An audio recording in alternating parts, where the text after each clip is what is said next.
আজকে অ্যাডভোকেট কামরুল ইসলাম সাহেবের শাহবাগ থানায় একটা মামলার রিমান্ডের প্রেয়ার ছিল। রাষ্ট্রপক্ষ 10 দিনের রিমান্ডের আবেদন করেছে।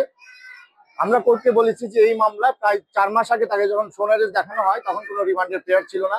আর মামলার একটা সিআর মামলার থেকেই মামলাটা হয়েছিল, তো মামলাতে স্পেসিফিক্যালি বলা আছে কে কি করেছে। যেহেতু এই মামলায় সোলেমান সেলিম সাহেবকে সোনারেজ দেখাইছে ওনার নির্বাচনী এলাকা, আমরা কোর্টকে বললাম এটা আমাদের নির্বাচনী এলাকাও না, আমি ওই এলাকার বাসিন্দাও না।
সাক্ষী আছে তোমার